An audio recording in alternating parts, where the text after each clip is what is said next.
Hi friends, and welcome back to Spring Fling. Today we're going to be talking about how to make a quilted duffel bag, but we're going to be using a classic method with a new twist. So let's get started. We're going to start by opening up QCT6 and opening up Pattern CAD. We're going to do a 1-inch grid. So to do that, we're going to start by measuring our fabric. I'm going to make sure that my snap to grid is on, and we are just drawing lines. And to make it less busy, I'm going to increase my node spacing a little bit. So I'm going to start in the corner here, and we're just going to drop down to create a little line. And you want to make sure that continuous lines is checked over here.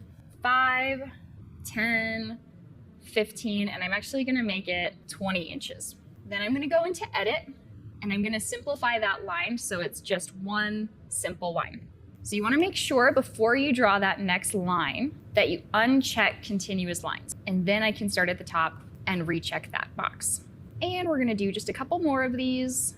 I like to get at least 5 total.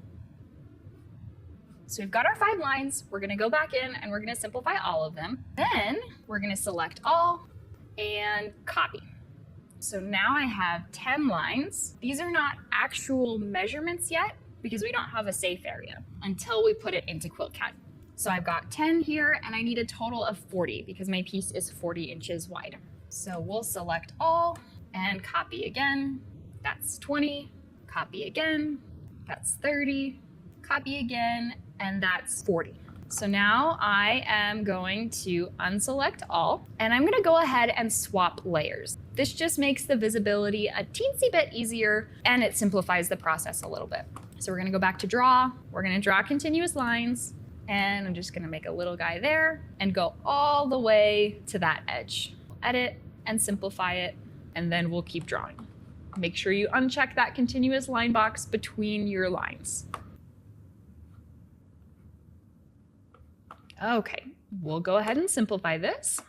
I'm gonna go ahead and select all, and we're just gonna copy them and drag them down. Copy and drag down.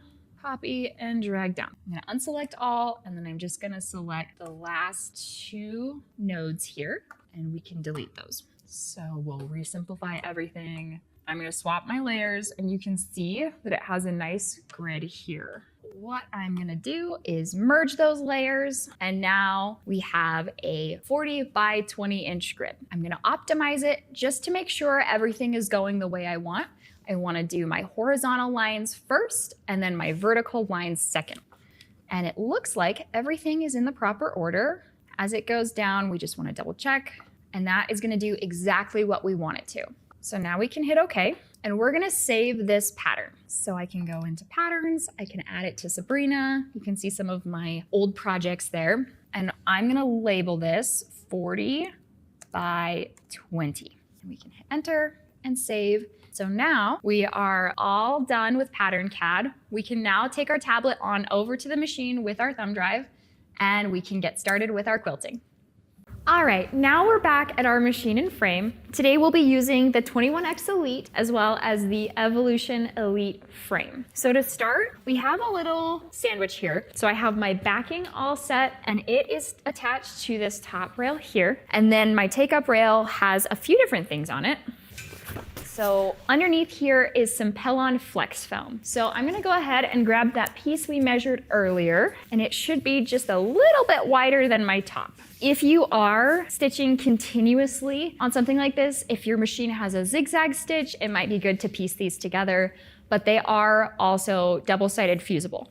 So I'm gonna go ahead and fold my top fabric back down. And this fabric here, you can see it's kind of shiny. This is a laminated cotton called splash fabric. It can be ironed, it can be pieced, you can do everything with it, and it's incredibly water resistant. So it's gonna be perfect for that outside bottom of our duffel bag.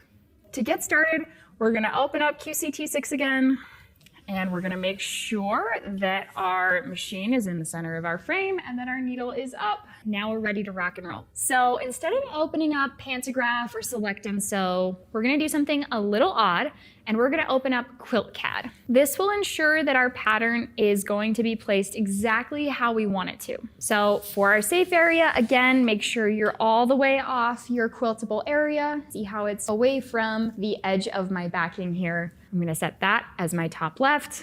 And I'm gonna come all the way across and back down. And same thing, just make sure there's a gap between your backing fabric and your machine here, and we can hit bottom right. So now we can put our machine back here, and we're gonna adjust our size. So we're gonna go to that top right corner here, and our number of blocks, we just want it to be 1. So I'm gonna decrease to 1 by 1. Then I'm gonna change the dimensions. So I know that my height needs to be 20 inches and that my width needs to be 40. So this is gonna be the dimensions of our entire quilt. Now I can select my pattern. We labeled it 40 by 20. And now I'm gonna select my area. See how it's kind of grayed out now? And we're gonna place the pattern. So that looks a little silly, but if we turn on our lock here over to the right and we hit max, this is going to get us a 1-inch grid.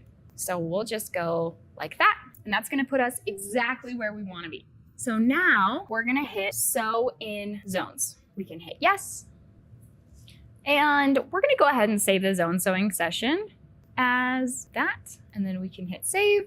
So now we have kind of a funky grid that's showing up here. And all I'm gonna do is place point A. I want my A point to be just a little inside of that, and then I'm just gonna hit that top here.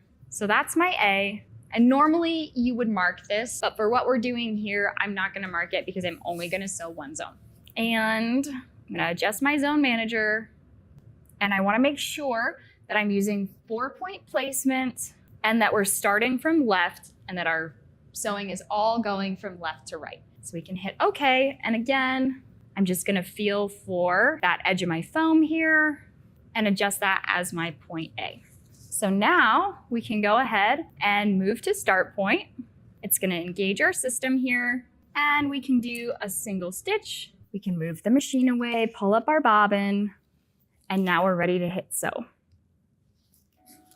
So while this is sewing its first line, I'm just gonna hold this a little taut because it's on the edge. Normally you would use the pink quilt clips to hold that down, but we're just gonna let it stitch across here.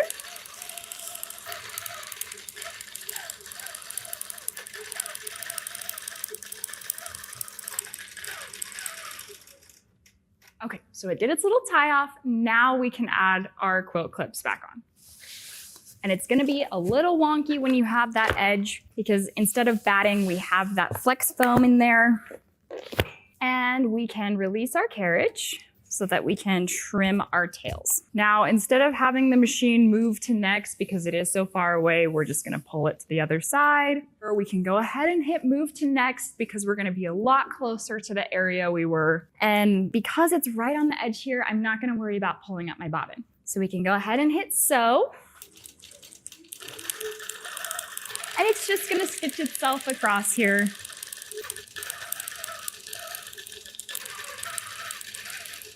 So now we're gonna stitch out the rest of our horizontal lines, and we'll be right back to start on the verticals.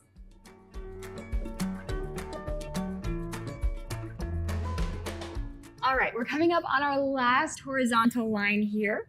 So we're just gonna move to next and hit sew.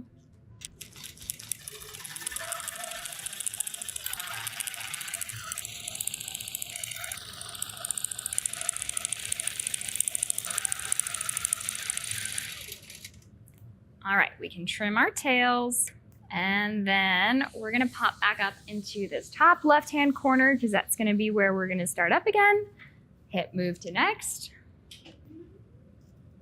And I'm just gonna go ahead and trim all of these little guys here. So you just wanna get them out of the way for that straight line to trim down. So we're good to pull up our bobbin here. We're gonna hit a single stitch here. Go ahead and feed our thread underneath to pull up that bobbin, and we're ready to sew. I'm just gonna hold on to my tails here as that moves, and off it goes.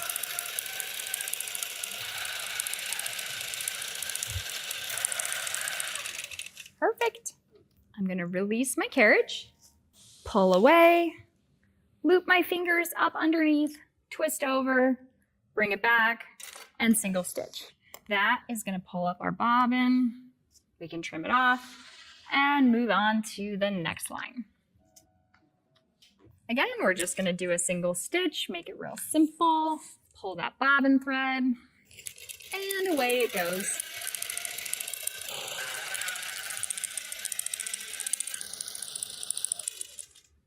So you can see this has made a nice little grid. If I grab my 3 by 8 inch ruler, you can see I've got my stitch edge here, my stitch edge here, and it makes a perfect 1 inch grid. So we'll come back up to the top here, hit move to next, single stitch, pull up our bobbin, and we can hit sew.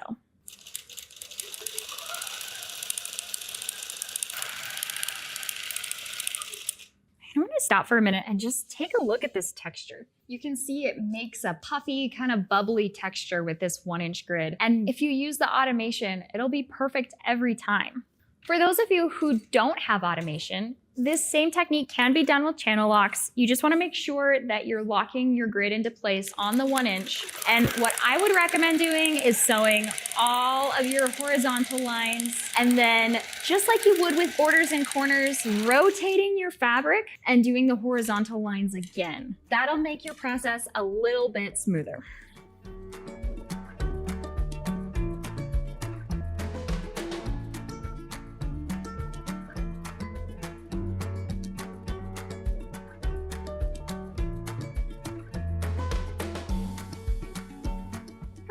So now we can hit mark zone. It's gonna ask me if I am 100% positive that I am finished, and I'm gonna say yes.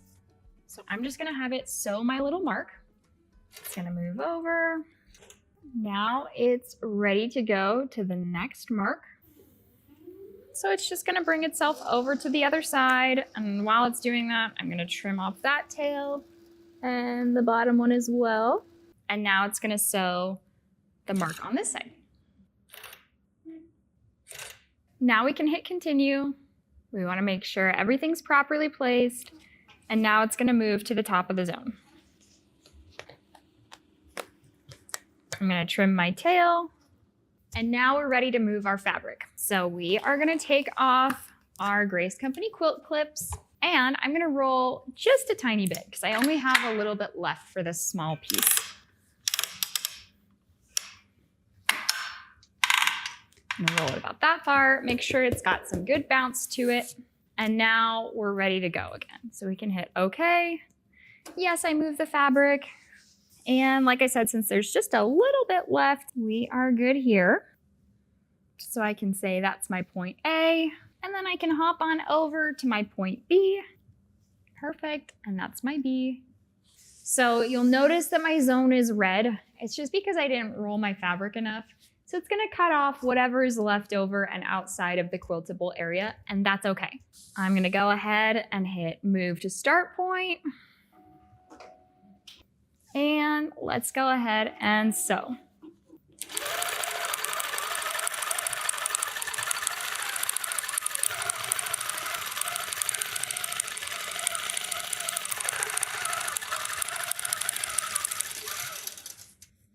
All right, I'm gonna go ahead and I am gonna get it to the point where we're gonna be sewing the vertical lines. Instead of hitting move to next, I'm gonna use pattern repair to get to where I need to be. We're gonna hit closest stitch, and that's gonna get us right to that tippy top here. So you can see that my end point is not where I need it to be. So what I'm gonna do is open up my toolbox, and I am gonna go ahead and hit end point adjust. Now, this is gonna be number 13, so I'm just gonna tap on it. And now I can go ahead and adjust it as far over as I need it to. So it's just gonna take little baby steps. So now my point is right on. So I can go ahead and hit OK. And I just need to remember that I am on number 13. We'll tap 13. We'll do a single stitch and hit sew. Now it'll be right in line with the piece that you're doing. So all you'll need to do is continue on with that same process until you get to the end of your fabric, and you'll be good to go. Rezoning is just the same as any other pattern. You just want to make sure that those endpoints on your vertical lines match up. Thanks so much for joining us for part 1 of the quilted duffel. Stay tuned for part 2, where we'll show you how to use the pieces you've just quilted to assemble an awesome travel bag. Don't forget to like and subscribe to Grace Company Quilting on YouTube, follow us on social media, and share your projects with us. We can't wait to see what you create. Stay tuned!